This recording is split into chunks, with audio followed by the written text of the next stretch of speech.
Hej och välkommen till Filmfolkets podcast.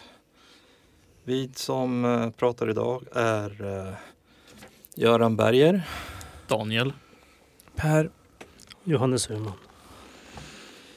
Filmen som vi kollar på idag är Mad Max från 79. I korthet så är det liksom en australiensk dystopisk hur ska man säga efter, eller det är väl före liksom katastrofen. Ja, rent konceptuellt så är det ju en klassisk hämndfilm. Men omständigheterna är väl på den nivån att samhället har börjat kollapsa i brist på bränsle. Och motorcykelgäng har tagit över vägarna. Polisen är mer eller mindre maktlös att slå emot dem.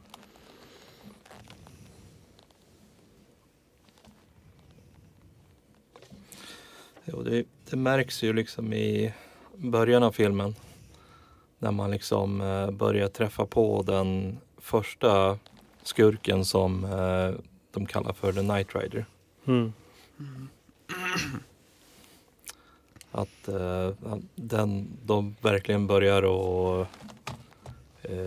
verkligen köra oskuldslöst liksom genom trafiken utan att tänka sig för.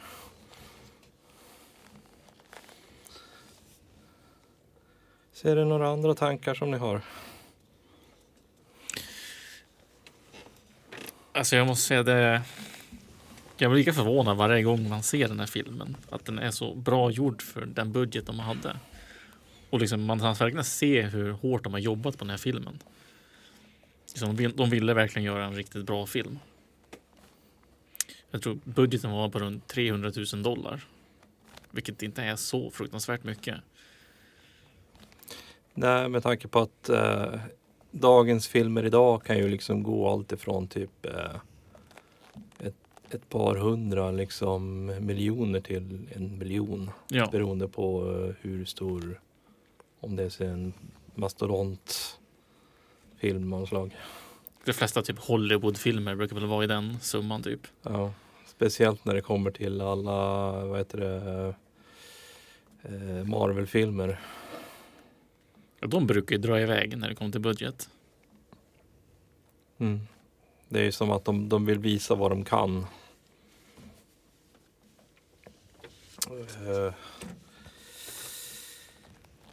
Ja, vad ska jag säga mer om,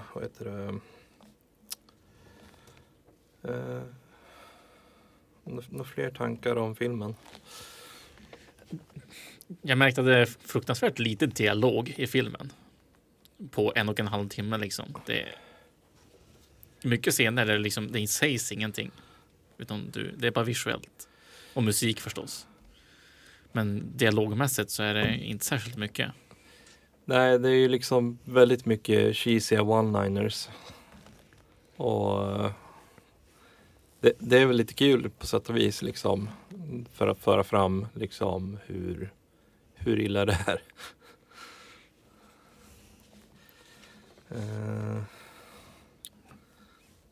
Men det funkar väldigt bra fast den är liksom väldigt lite dialog. Oh ja.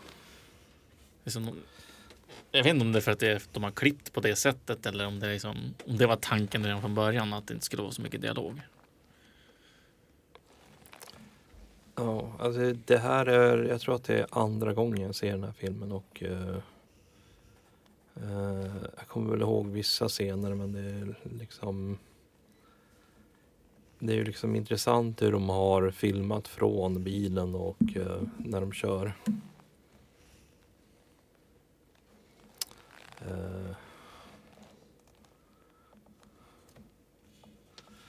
Sen kan jag liksom inte komma på något mer om inte ni har jag tänkte, vilka av skådespelarna tycker ni liksom mest stod ut av de som var med? Ja, det är väl Toe Cutter som är liksom den här huvudskurken som det tänkte jag ska också. liksom karismatisk och aggressiv person. Och det är lite roligt också att han får spela Immortan Joe i Fury Road sen. Komma tillbaka liksom. Ja, så det är samma. Ja, det visste jag det är faktiskt inte. samma kille. Intressant. Mm. Jag skulle säga Knight Rider också, han som spelar honom. Var också en karaktär som stack ut. Väldigt teatralisk. Han vrålar över polisradion. Det var ändå en ganska lång liksom, jakt som börjar liksom, Mm. från början av filmen. Typ. Så det är som... Ja, det startar liksom väldigt högintensivt. Och det är väldigt få scener där det verkligen lugnar ner. Det är som... Den har ganska högt tempo hela tiden. Större delen av filmen. Ja, det är ett intressant medvetet val att liksom ta när Max lämnar poliskåren och går på semester. Att det ska liksom lugna ner sig. Men så kommer ju det här gänget då. Ställer till allting. Så är vi tillbaka på det här intensiva igen. Och den polischefen också, han spelade den. Tycker jag också var en riktigt bra karaktär. Fast man fick inte se honom så supermycket. Men Ja, men han var bra. han var bra, han var härlig. Jag tyckte den karaktären påminner mig om en karaktär i en anime från Full Metal Alchemist. Mm. Samma liksom kroppstyp och personlighet typ. Jag gillar den. Cool. McAfee. Ja. Ja, McAfee. Eller Fifi eller vad de kallar honom för. Ja, i visst. filmen. Ja, härlig karaktär. Ja. Alltså jag kan inte komma på några fler. Alltså det är frågan om vi ska gå in på bildkonst. Ja, det var just det här med att det var intressant filmade biljakter. Jag tänkte med kameravinklarna här. De har ju bevisligen lagt kameran på vägen i princip när det ska åka förbi. Riggat upp kameror på bilflak och annat. Det är lite... De har gjort mycket med lite, väldigt tydligt. Har de speedat vissa scener när de kör? För ibland så såg det ut som att de hade speedat upp det, men liksom, det var på den nivån som var oklart om de verkligen har gjort det eller om det bara var kvaliteten på filmen. Ja, det är fullt möjligt. För jag menar, jag kan förstå om man skulle göra det för att man vill att det ska se ut att det går lite snabbare. Men här var det som svårt att säga om det var så eller inte. Det var bara vissa scener som det kändes som att det här ser ut som att de har speedat upp lite grann. Men det är som oklart om det är så. Ja, man gör väl ofta så i princip. Liksom, för att det inte ska vara så farligt för skådespelarna. Ja, men det känns ju som så. Men det var som svårt att avgöra tycker jag. Sen var det ju en av bilarna som jag tycker att det var liksom ett under att den lyckades köra. Ja, den som blir I början där helt tänkte jag. demolerad där. Ja. Och det är en annan grej som jag tänker är att de är i alla fall bra på att inte liksom visa liksom allt för mycket gore. Utan de visar bara delar av det och så sedan så känns det som att ansiktsuttrycken får tala för sig själv vad de ser. Ja. Det tycker jag liksom är en fördel när man liksom kollar på dagens filmer när man ska liksom de gör liksom mer så att man ska se allting i och alla liksom vidare effekter. Ja, det är ju ingen chockfilm så, utan det är ju mera liksom situationsdramat, om man säger så, som stegrar och stegrar. Den är ju hemsk på många sätt, men som sagt, den är ju inte grotesk på det sättet. De visar inte, men de ger som en bild så du ska kunna komma på själv liksom hur vidrigt det är. Jo, precis. Genom liksom, som du sa, ansiktsuttryck och grejer. Och musiken hjälper ju också till. Jo, precis. När det kommer till filmmusiken så känns det ju som att det är ju liksom en blandning av orkester och lite populär musik från den tiden. Att det är liksom allt ifrån när de var på den där puben. Ja, visst, med den här sångerskan. Ja. Ja.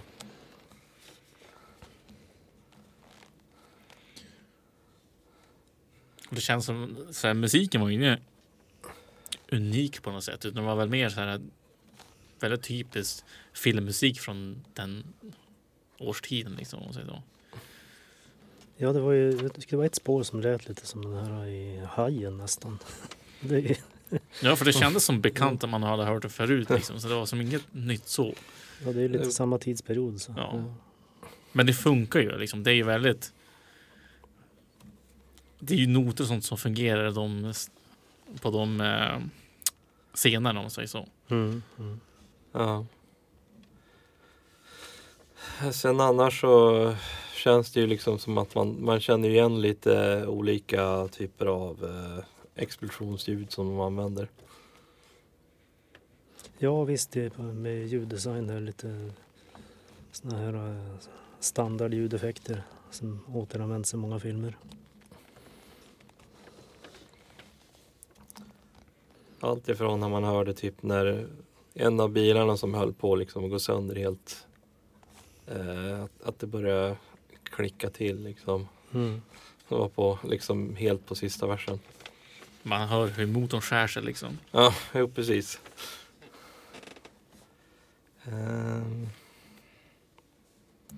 Är det något mer vi kan säga om ljuddesignen? Alltså det är ju billjuden och grejer liksom. Låter liksom sagt som bilar och grejer. Det är som bra fångat tycker jag. Mm.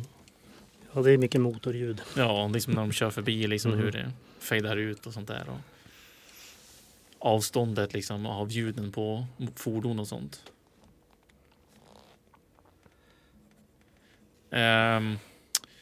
Fast just när det kommer till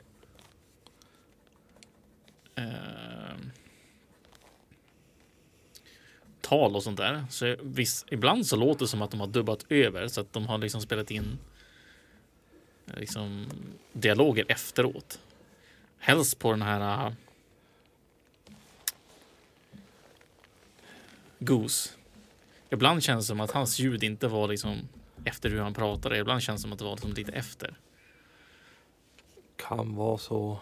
Så jag vet inte om om de har bara boostat ljudet på något sätt, eller när de har klippt det så har ljudsfilen, de har liksom inte hett det korrekt.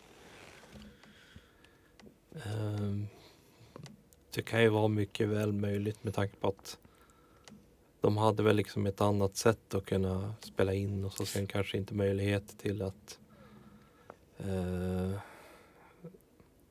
vet inte hur man ska säga det, med mikrofoner och allting. Liksom, det är väl helt annat från dagens standard. Inte för att jag kan och värst mycket, men jag går mest bara på gissningar. Nej, men det var någonting jag märkte med ljuddesignen, att ibland så känns som att det inte var ljud på plats, om man är så. Det känns som att det var inspelat på en annan plats. Ja, det är lite som att avslöja budgeten egentligen. Att det kanske inte har tillgång till världens bästa ljudutrustning. Alltså den var ju inte dålig, det var bara Nej. att man märkte lite ibland att det här känns inte som Jo, att men det. visst, det är klart att det blir lite Nej. blandad kvalitet på saker. Ja. Det känns lite grann som att de gjorde det bästa med vad de hade liksom. Mm.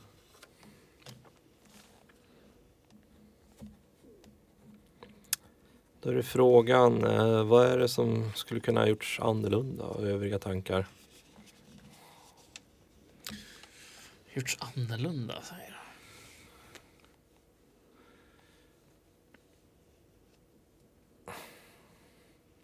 Liksom, som jag ser det så, jag vet inte om de kunde ha gjort det på något mycket annat sätt liksom.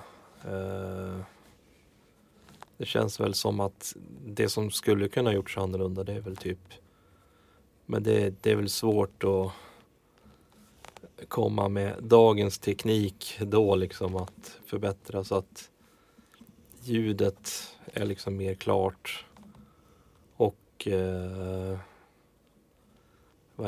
man hör karaktärerna liksom mer tydligt. Annars så känns det ju som att man vill väl ha kvar liksom samma känsla när det kommer till hur de pratar och väldigt mycket cheesy one-liners.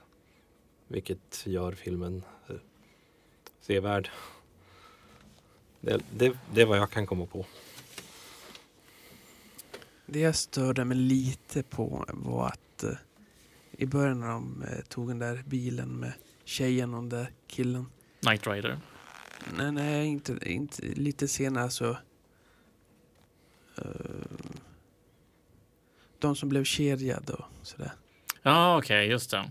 När de slog och med yxor och allt på bilen.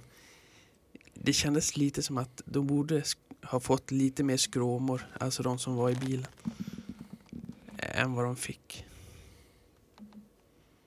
Ja, för killen där, han kom ju iväg. Det var han som sprang på ängen sen.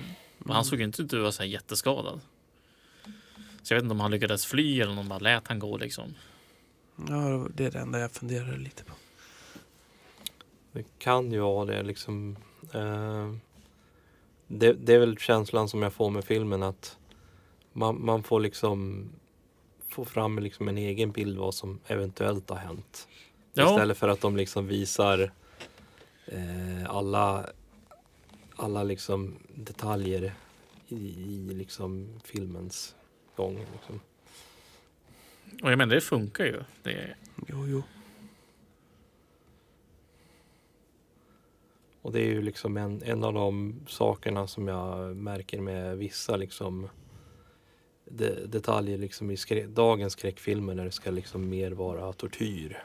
Man ska liksom se verkligen alla detaljer när ben liksom knäcks och liksom blodet sprutar och men det är ju allt ifrån vilken typ av film man vill se, men det är väl i alla fall vad jag märkte liksom, att de låter publiken liksom få liksom få en egen bild av vad som händer.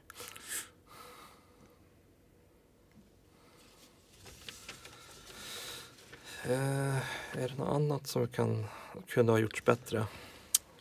Alltså, det är en sån svår fråga det där alltså.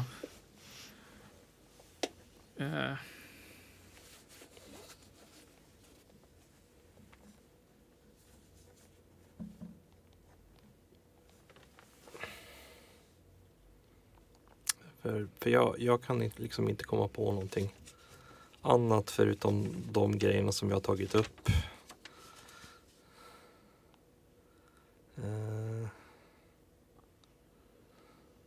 Ja, en sak som jag tänkte på, det var ju att med den här gängmedlemmen som slänger kedjor runt bilen och blir vägdragen, att de sen hittar hans hand avsliten.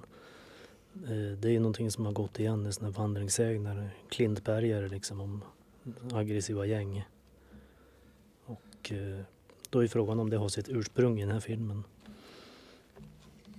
Okej. Kan vara. Jag är lite osäker. För då har folk sett den här filmen och så har det liksom gått i folkmun liksom. Och att det var kanske en så pass chockerande scen just för dem att de har gjort en egen historia av det hela. Om hur det hände med sin vän till en vän eller någonting.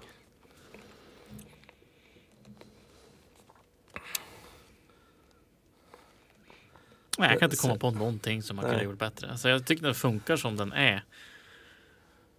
Sen är det ju liksom en annan grej. Då är det frågan om vi vill att lägga ett betyg, eller om vi liksom ska hålla det liksom mer anonymt liksom. Vad vi tycker om filmen liksom, och hur man ska säga det på ett bra sätt. Alltså jag har alltid svårt med betyg. Just i att det är så mycket som ska uppskattas för vad det är. Det är trots allt en film gjord på väldigt låg budget och lite särskilda omständigheter. Jag skulle säga att man kan ge betyg beroende på hur man personligen tyckte liksom att det var. alltså, kändes det underhållande för mig till exempel. Man kan ge ett sånt betyg. Det är mer så jag ser på det i alla fall. Jo, precis. Det är liksom... Jag tänkte inte ge någon kritisk så liksom, att man får 10 av 10 för den är bara bra på alla sätt. Utan det var... Ja, men det är just det att sätta liksom mer liksom en nivå på hur... poängskala, det är liksom sånt som jag har svårt för. Ja, det finns ju allt ifrån när de liksom gör typ en komisk grej av det. Typ att de tar någon speciell scen från filmen och så sen säger de det av 10. Det är också en grej som jag har märkt. Vissa brukar liksom sätta som betyg. Jag vet inte vad man kan säga som ett exempel. Men... Annars så... Vi hade väl lite funderingar på att fortsätta och kolla på uppföljaren. Ja, det tycker jag verkligen vi borde göra. Jo. För att se hur den utvecklas med tiden, som sagt. Vad de gjorde nu, för jag har för mig att de har större budget i 2:an. Precis, det blir så med Road Warrior, för då har de liksom etablerat sig med en riktig budget och en mera sammanhållen liksom världsbyggning för att liksom ha en vad kallar man det för? För just den här världsbilden de ger i den här filmen, det är typ på samma sätt som de ger världsbilden i A Clockwork Orange. Liksom. De går inte så in på djup på det, utan det är bara liksom små bilder du får se liksom, som man får försöka liksom, tänka precis, själv hur det ser ut. Det är ju ett samhälle i kollaps liksom. Ja. Och det får man se lite tecken på här och var. Ja, så det är liksom inte något stort förklarat, utan det är bara liksom, det som du ser, det kan du liksom själv tänka liksom hur det är. Och det är något som är mycket mer tydligt i uppföljarna liksom, att samhället har gått under. Jo, precis. Ja, men då kan jag ju liksom önska liksom hej och adjö för den här gången, så får vi hoppas att ni kommer tillbaka nästa vecka till våran podcast. Så. Tack för oss. Ja. Tack och hej. Hej.